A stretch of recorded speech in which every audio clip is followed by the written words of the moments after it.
of India, President APJ Abdul Kalam, to speak with us.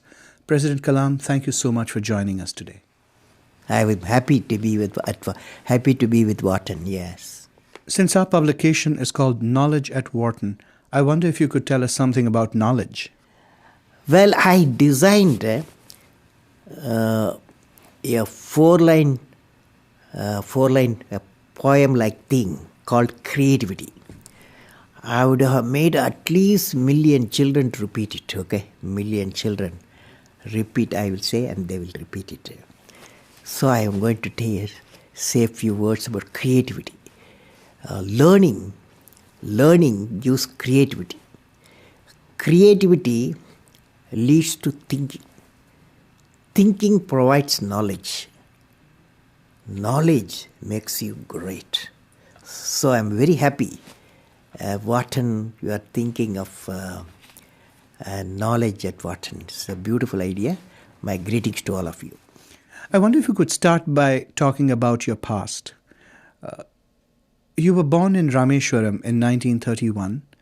What are the biggest differences you see between India as it was then and India today? Well, I have orbited around the sun 76 times. You know what it means? You're 76 years old. Correctly you said it. So, in that 76 period, I have seen, and when I was a young boy, the Second World War coming to an end. And then I saw the effect of war and injuries, healing. I saw India attaining the freedom 1915 when I was a schoolboy. I saw 1947, August 15, 1947, India achieving its freedom. It was a great, happy moment. I have seen the economic ascent phase in India in 1991, 92. Ascent phase started. Till then we had a lot of difficulties. I have worked with visionaries like Professor Vikram Sarabhai and Satish Dhawan, Dr. Brahm Prakash. I have seen a green revolution. I have seen white revolution. I have seen telecom revolution and growth of ICT, that is information communication technology. And I was involved in India's space program. It is one of our most successful program in the country. And self-sufficiency in the strategic weaponry. You just spoke about your involvement with India's rocket program. In fact, I know that you were also very involved with India's missile program and that you earned the nickname the Missile Man of India. Could you please tell us about that experience and what were the main lessons you learned? Well, it is like this. I worked to Indian Space Research Organization for about 20 years. There only we achieved putting a satellite into orbit, building a 4-stage rocket system. Then I took up the integrated guided missile program with my team. I means the team. And youthful teams fortunately were my team members. And they have worked together. And we have great value addition because the youth power and the program, particularly such a strategic missile program, succeeded. And the most important area is human resource development. So the program are in safe hands now. I learned one of the important thing in these programs, both space program, missile program, we should know how to handle not only how to handle the success, how to handle the failures. Particularly you are in the management environment, Wharton. I want the young people to understand how to manage the failure. Because any task you do, you have to come across problem. problem should not become the captain of the individual or the project chief. And the project chief should become the captain of the problems and defeat the problem and succeed. So this is what I have learned. You played a key role in India's nuclear program in 1998. Could you tell us a little bit about that? Well, the main lesson I learned was how multiple technical teams and multiple departments of government of India could work together with the industrial partnership. That is a unique thing. How many people many teams can work together, get things done as a national need. This is it's a big experience I gained. You are known to be a deeply spiritual person. Have you ever felt guilty or conflicted about developing nuclear weapons? Why or why not? I realized that for my country's development, peace is essential. Peace comes out of strength. Strength respects the strength. Peace, that is how weaponized missiles were born. So the only strength you need, minimum strength to keep the nation peaceful, and so that you can enter into the necessary developmental missions. That's how I look at it. How did you come to become India's president? What leadership qualities do you think are needed to lead a country that is so huge, so complex, and so chaotic? Well, I won't say chaotic. Every, the type of order comes out of disorder, okay? This is what's happening now. I was elected as a president of India 2002-2007 through a well-structured election process. Now, the leader, not only to become the president, you need to give any political leadership or technological leadership. You have to have 6 traits one leader should have. And what are the 6 traits? Number 1, leader must have a vision. Without a vision, he will not be a leader, he or she. So leader must have a vision. The second one, leader must be able to travel into an unexplored path. Normally tendency to travel the, well laid out path. But the leader, he takes a path of untraveled path. Third thing, leader must know how to manage success, most importantly the failure. Any mission he does or she does, so he has to go through some failure. They should know how to manage the failures. Could you give us an example from your own experience about managing failure? Well, in my own experience like this, 1973, I became the project director for satellite launch vehicle program, SLV-3. It is called, to put a Rohini satellite in the orbit by 1980.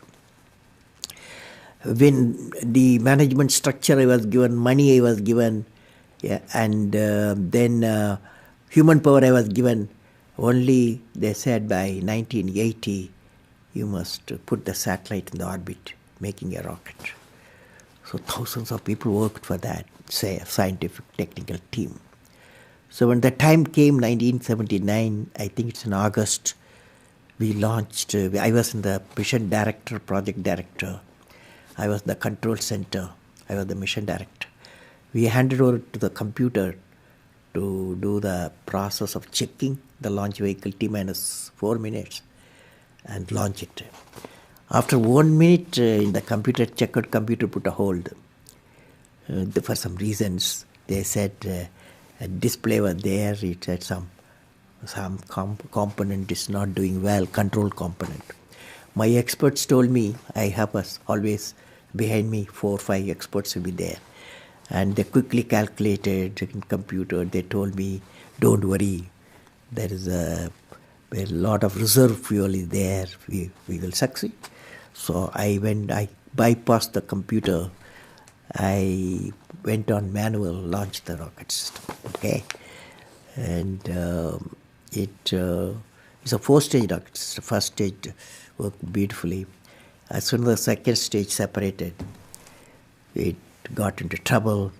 Instead of satellite going the orbit, the whole rocket system went into Bay of Bengal. Okay, so it was a big failure. So that day, Indian Space Research Organization Chief, Professor Satish Dhawan, there's a press conference, 7 o'clock we launched. 7:45 there's a press conference, the whole world press is there in Sririkota at launch base. So I still remember the chairman of the organization, the leader of the organization, taking the press conference. I was by his side. He said, we have failed. First time we tried to attempted, and this failure really makes us to believe we have to give more technological support to my team, and they worked very hard. Definitely in a year they will succeed. So I was a mission director, I was a project director, I am responsible for the failure. And he took the responsibility of failure as a chairman of the organization, and the leader of the organization. Next year, 1980, July, we succeeded. The whole nation was jubilant. There was a press conference. Professor Satish Dhawan told me, you go and take the press conference. Okay. The message is, when the failure occurred, the leader of the organization owned the failure. When the success came, he gave to his team. That the best management principle I have not learned previously, any books have not taught me. I learned from that experience. Okay? That's a beautiful story. Thank you very much for sharing that. Next one, fourth point, leader must have courage to take decision. That's our problem today throughout the world. Leader must have a courage to take decision. Fifth one, leader should have a nobility in management. I mean, nobility in management, a big question mark. So I believe leader should have a nobility in management. Every action of the leader should be transparent. You know what I mean? That is, leader should work with integrity and succeed with integrity. Leader should work with integrity and succeed with integrity. And I believe president, since you asked the question, has to be continuously in touch with the people. Rashtrapati Bhavan, where I was there, became a People's Bhavan. Instead of Rashtrapati Bhavan, it becomes People's Bhavan. And also I travel into the whole state, cutting across hill, deserts and sea. I was in touch with millions and millions of people. You had a vision for India in 2020. It was that gradually the differences between the countryside and the cities would disappear. Could you please explain your concept of the Pura and how that leads to this transformation? I'm glad you have studied my website, and I have explained the Pura concept in the keynote address. I'm going to do it today. Briefly, Pura is about giving a cluster of villages physical, electronic and knowledge connectivity so that the economic connectivity can emerge. We planned about 7,000 Puras for the whole nations, and it called Hill Pura, Coastal Pura and Plain Pura. And we believe this system, the Pura system, will bring the economic connectivity. That means employment generation potential increases.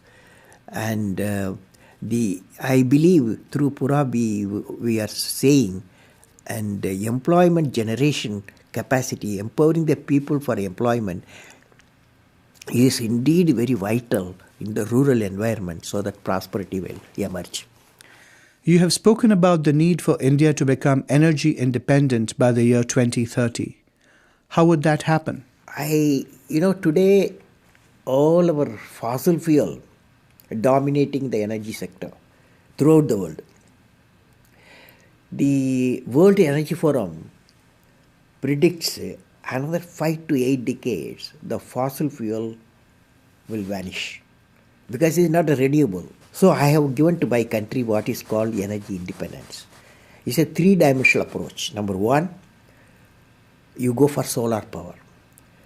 Now solar power with solar cell efficiency today, 15-20%, is not economical. So I have suggested we should go for a CNT, carbon nanotube composite combination. That efficiency will go up, the solar cell efficiency will go up in the CNT background to 45 to 55%. Many of the research institutions are busy. In 3 to 5 years' time is going to come. So first is solar power source. Second is in nuclear power. Since we have got a abundant thorium-based nuclear reactors, definitely is one of the clean solution for the second area. Third area is the biofuel. Biofuel, one is ethanol route, another is biodiesel, jetafar route. This combination, all the three, definitely will give a freedom from the fossil fuel, and also it going to have an environment, clean environment, because by fossil fuel the cars what you drive here in Wharton, what you drive in Philadelphia, what we drive in India, what we drive in New York, what we drive in London, all 30 billion tons of carbon dioxide we are pumping. So to come out of that, energy independence. Technology plays an important role in your vision for India's future. How do social grids help make India a developed country? So what I believe is called societal grid. Societal grid has got three grids. One is Pura grid, and the another is e-governance grid, another is health grid. The idea is that knowledge grid empowers the village citizens with skill and knowledge. Health grid brings the super specialty health care available in the city to the doorstep of the rural citizens. E-governance grid, another grid is called e-governance grid, brings transparent governance. It's very important, but transparent governance to the citizen. And also all these four grids, the economic, it will lead to economic growth and societal transformation, because communication in all areas are available. During your years as India's president, what was the biggest leadership challenge you faced, and how did you overcome it? Well, first time I had to return what is called Office of Profit Bill to the Parliament. For the reason I felt that there was no transparent system of determining a post as an Office of Profit or not. So that is a major decision, because it's first time I happened to study that. I have to return it to the Parliament for reconsideration. It created its own dynamics in my country, but I felt I had done the right thing there. If you could rewind and replay the years of your presidency, is there anything that you would do differently? Is there anything that you would have liked to do that you weren't able to? Yeah, last year I came up with the idea after finishing my 4 years term and 5th year term starting at that time. I felt I must completely power the Rashtrapati Bhavan with solar power. And for that, a big proposal also emerged. And but then it created a lot of environmental questions. Rashtrapati Bhavan is a very clean environment with a lot of trees, flowers, and biodiversity centers. So the environmental people, they raised a lot of questions. Before I answered, my term was over. So that's one of the requirements. That is, Rashtrapati Bhavan should be a first home in the country electrified by solar power. One last question. You are a gifted poet. Could you please recite some lines of your favorite poem for us? I remember the favorite poem is The Vision. The Vision. I recited this poem in my parliament. So I will share with you. The poem goes like that. The name is The Vision. I climbed and climbed. Where is the peak, my lord? I climbed and climbed. Where is the peak, my lord? I plowed and plowed. Where is the knowledge treasure, my lord? I plowed and plowed. Where is the knowledge treasure, my lord? I sailed and sailed. Where is the island of peace, my lord? I sailed and sailed. Where is the island of peace, my lord? Almighty, bless my nation with vision and sweat resulting into happiness. Thank you very much. It's been an honor speaking with you. Thank you for all the beautiful questions. My greetings to Wharton. For more information, please visit knowledge.wharton.upenn.edu/India.